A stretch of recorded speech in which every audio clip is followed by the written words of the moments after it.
কাব্যগ্ৰন্থ জোনাকৰ ফুল উন্মোচন। প্ৰতিশ্ৰুতিবান কবি শেৱালী শৰ্মা ভাগৱতীৰ কাব্যগ্ৰন্থ জোনাকৰ ফুল কৈঠালকুছি হাইস্কুল প্ৰেক্ষাগৃহত উন্মোচন কৰে বিশিষ্ট সমাজ সংগঠক প্ৰাক্তন ছাত্ৰনেতা দিগন্ত মিশ্ৰই। গ্ৰন্থখন উন্মোচন কৰি মিশ্ৰৰ প্ৰতিভাবান কবিগৰাকীৰ কবিতাত অনুভৱৰ পৰিপক্কতাৰ কথা উল্লেখ কৰি অসমীয়া সাহিত্যৰ বিকাশত এয়া সম্ভাৱনাৰ বিকাশ বুলি উল্লেখ কৰে। বিশিষ্ট অতিথিৰূপে উপস্থিত থাকে নিবন্ধকাৰ গ্ৰন্থ প্ৰকাশক সদৌ অসম সাংবাদিক সন্থা নলবাৰী জিলা সমিতিৰ উপসভাপতি প্ৰিয়াংকু নাৰায়ণ বৰুৱা। ছপা আখৰৰ ভৱিষ্যত সদায় ইতিবাচকভাৱে গতিশীল হৈ থাকিব বুলি উল্লেখ কৰি শেৱালী শৰ্মা ভাগৱতীৰ কবিতা মেধহীন সৰল অভিব্যক্তিৰ প্ৰকাশ বুলি তেওঁ উল্লেখ কৰে। সভাখনত সভাপতিত্ব কৰে উত্তৰ ধৰ্মপুৰ উচ্চতৰ মাধ্যমিক বিদ্যালয়ৰ অধ্যক্ষ ভুৱনেশ্বৰ ডেকাই। বিশেষ নিমন্ত্ৰিত অতিথিৰূপে কৈঠালকুছি হাইস্কুলৰ ভাৰপ্ৰাপ্ত প্ৰধান শিক্ষক বিকাশ বেজবৰুৱা, নলবাৰী সংস্কৃত মহাবিদ্যালয়ৰ অধ্যক্ষ ডক্টৰ জয়ন্ত শৰ্মা শাস্ত্ৰী, শিক্ষাবিদ নৃপেন চন্দ্ৰ বৰ্মন, ফণীভূষণ শৰ্মা, ভূধৰ চন্দ্ৰ মিশ্ৰ, বনমালী বৰ্মন, সাংবাদিক আলতাফ হুছেইন, প্ৰণৱ কুমাৰ ডেকা আদি উপস্থিত থাকে।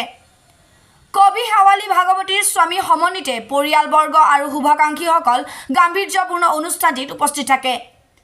উল্লেখযোগ্য যে শেৱালী শৰ্মা ভাগৱতীৰ কাব্যগ্ৰন্থখন নলবাৰীৰ বৰুৱা অফছেট প্ৰেছ এণ্ড পাব্লিচাৰ্ছে প্ৰকাশ কৰি উলিয়াইছে।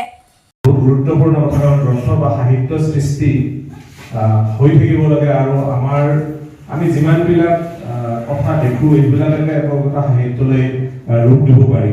জোনাকৰ ফুল মই আৰু পঢ়ি চাবলৈ সুবিধা নাপালোঁ,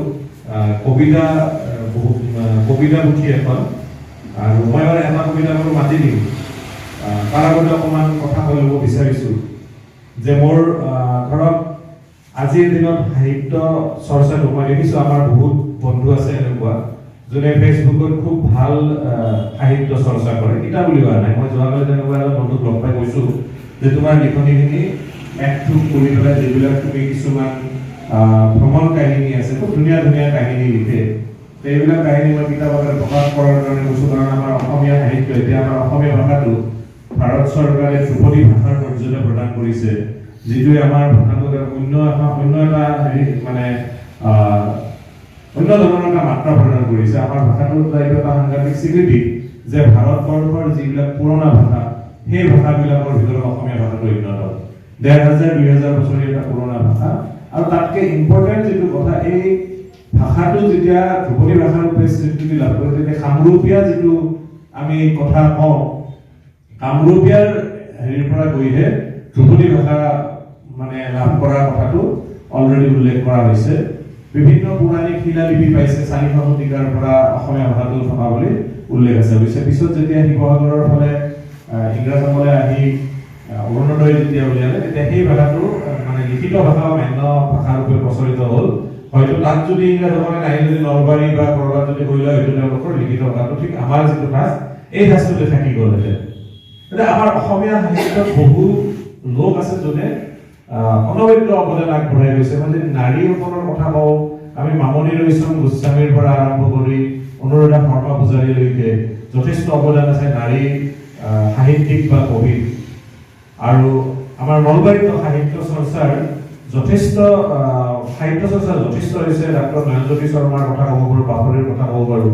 নতুন চামৰ মাজত যথেষ্ট সাহিত্য চৰ্চা হৈছে, যিটো খুব এটা উল্লেখযোগ্য কথা। চুটি কবিতা পানপুৰ জোকাৰি দিয়া শৈশৱক জোনাকপুৰ, মোৰ প্ৰেম মেলি দিয়া দোহাতেৰে উন্মত্ত আকাশে সৰকি অহা পুৱতিৰ প্ৰতিটোপাল কমিত সুপ্ৰভাত। চুটি কবিতা এইটো। আৰু পুনৰবাৰ শুভেচ্ছা জনাইছোঁ কবি শেৱালী শৰ্মা ভাগৱতী, প্ৰকাশক প্ৰিয়াংকু নাৰায়ণ বৰুৱা, উদ্যোক্তাসকলক, আৰু মোক মাতি এই কিতাপখন উন্মোচন কৰিব সুবিধা দিয়াৰ বাবে পুনৰ ধন্যবাদ জনাইছোঁ। আটাইলৈকে শুভেচ্ছা যাচি মই বক্তব্য সামৰণি মাৰিছোঁ। ধন্যবাদ। এনেধৰণৰ কিছুমান সৃষ্টিশীল প্ৰতিভাৰ একান্ত আনন্দ জড়িত হৈ আছে, যিসকলে সমসাময়িক গ্ৰন্থালিকা প্ৰবাহত চুটি নগৈ কেৱল মোবাইল ইণ্টাৰনেটৰ চিঠিবাবদ্ধ নহয়, এতিয়াও ছপা আখৰৰ মনত পৰিছিল আৰু বাৰে বাৰে ছপা আখৰৰ প্ৰেমত পৰিবলৈ শিকি আছে, চেষ্টা কৰি আছে। আচলতে সমসাময়িক পৰিৱৰ্তনমুখী বাতাবৰণক আমি স্বাভাৱিকতে আঁকোৱালি ল'ব লাগিব। গতিকে এইধৰণে আমি যদি চাওঁ তেতিয়াহ'লে নতুন সময়ৰ যিবিলাক মাধ্যম সেই মাধ্যমসমূহকো আমি আঁকোৱালি লোৱাৰ সমান্তৰালভাৱেও কিন্তু আমি আমাৰ যিটো মৌলিক সৃষ্টি বা মৌলিক সাধনা তাক আমি পাহৰিব নালাগিব আৰু এই মৌলিক সৃষ্টি বা মৌলিক সাধনাৰ গুৰি ভেটিটো কিন্তু অক্ষুণ্ণ থাকিব ছপা আখৰৰ জৰিয়তে অৰ্থাৎ ছপা মাধ্যমটোৰ জয়যাত্ৰা অক্ষুণ্ণ থাকিলেহে সাহিত্যৰ ভঁৰাল চহকী হ'ব সাহিত্যৰ ভঁৰাল টলকীয়া হ'ব তথা ছপা মাধ্যমৰ চৰ্চাৰ সমান্তৰালভাৱেহে সাম্প্ৰতিক যিবিলাক এই মাধ্যম আছে সেই মাধ্যমৰ বিকাশো সম্ভৱ হ'ব কাৰণ ই এটা আনটোৰ পৰিপূৰক এই ক্ষেত্ৰত আমি যেতিয়া কিতাপখনৰ পাণ্ডুলিপিটো পাইছিলোঁ শেৱালী শৰ্মা ভাগৱতীৰ কবিতা পুথিখনত তেতিয়াহ'লে প্ৰতিটো কবিতাত তেখেতৰ আচলতে ভাষিক বা অলংকৰিক বিশেষ তেখেতে কোনো ধৰণৰ অত্যুৎসাহী বা অতিমাত্ৰা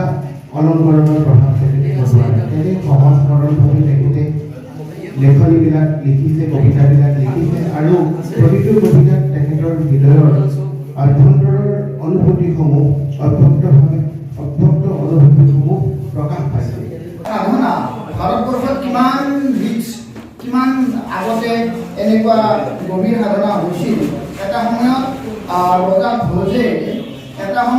ভোজে এটা ঘোষণা দিছিল যে মোৰ ৰাজ্য মোৰ দেশৰ কবিতাৰ উপাসনা নকৰা মানুহ সাহিত্য নকৰা মানুহ থাকিব নোৱাৰে মোৰ ৰাজ্যত সাহিত্য কৰিব লাগিব কবিতা কৰিব লাগিব দেশ কৰিব নহ'লে নিৰ্বাসন হ'ব এনেকৈ এখন দেশৰ মানুহ আমি আৰু তাত কি হ'ল কাহিনীটো বৰ সুন্দৰ হৈ আছে এতিয়া বিচাৰি ফুৰিছে কোনোবাই কবিতা নকৰে নিগন্য চব কাম কৰিব কিন্তু কবিতা কৰিব লাগিব বহুত চিন্তা চৰ্চাৰ মূৰত বহুত গৱেষণাৰ মূৰত ফিল্ড ষ্টাডিৰ মূৰত গম পালে যে এজন শিপিনী আছে তেওঁ শিপিনীজনে কাপোৰ বয় তেওঁৰ খুব বেছি ব্যস্ততা কবিতা তেওঁ সাধনা নকৰে কবিতা নিলিখে ৰাতিৰ জনা সেই যে চোতালখন য'ত মই আঁঠুকাৰি থপিয়াইছিলোঁ মোৰ চাহ পৰি গৈও বাৰে বাৰে থিয় হ'ব খুজিছিলোঁ থিয় হৈছিলোঁ লৰি ফুৰিছিলোঁ আৰু চোতালৰ চৌদিশে লগাইছিলোঁ গেন্ধাই ফুল সেই যে চোতালখন য'ত দুবৰিৰ শিপালৈকে ফুলিছিল শেৱালি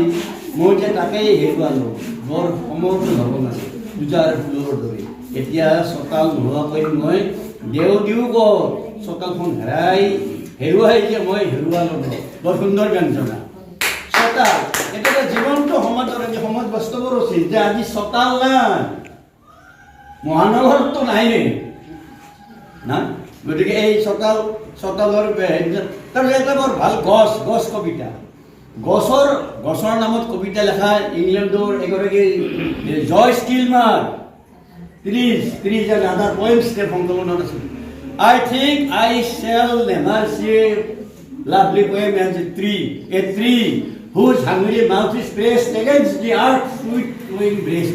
That is a poems are made by fools like me, only can God make a tree. Poems are made by fools like me, only can God make a tree. মোৰ দৰে মূৰ্খবোৰে বা নিৰ্বোধবোৰেহে কবিতা ৰচনা কৰে অনুপ্ৰেৰণা মোৰ ঘৰতে আছে মোৰ মা দেউতাৰ পৰা মই বহুত মানে অনুপ্ৰেৰণা পাইছোঁ মোৰ ভাইটিহঁতেও মোক মানে উৎসাহ দি আহিছে আৰু মোৰ বন্ধুবৰ্গ আমাৰ গাঁৱৰ মানুহখিনি সকলোৱে মোক মানে উৎসাহিত কৰি আহিছে উন্মোচন হৈছে মোৰ দেউতাৰ মানে স্মৃতিগ্ৰন্থ এখন মই সম্পাদনা কৰিছোঁ অনুৰণৰ নাম আছিল এইখন আজি 3 বছৰ আগতে উন্মোচন হৈছে এইখন আৰু এইখন মোৰ দ্বিতীয় মানে এইখন মোৰ কাব্যগ্ৰন্থ এইখন প্ৰথম কাব্যগ্ৰন্থ এইখন মই প্ৰথম অনুভৱ মই গৰ্বিত যে এখন কাব্যগ্ৰন্থ মোৰ সহধৰ্মিণীৰ কলমৰ পৰা ওলাইছে মই কবিতাখিনি পঢ়া নাই যদিও মই তেওঁৰ আগৰ কবিতা পঢ়িছোঁ তেওঁ কবিতা ভাল লিখে তেওঁ গদ্য লিখে যদি গদ্যটো তেওঁ সফল হ'ব কাৰণ মই তেওঁৰ আগৰ লিখাখিনিও পঢ়িছিলোঁ বহুখিনি মই লিখা পঢ়িছোঁ তেওঁ ভাল লিখে কিন্তু পাৰিবাৰিক সমস্যাৰ কাৰণে তেওঁক মই গোটেইখিনি সুবিধা দিব পৰা নাই আশা কৰিছোঁ ভৱিষ্যতলৈ মই তেওঁক সহায় সহযোগ কৰি পেলাই তেওঁৰ প্ৰতিভাখিনিক বিকশিত কৰাৰ কাৰণে সহায় কৰিম নিউজ ডেস্ক ৰিপৰ্ট ইত্যাদি A to Z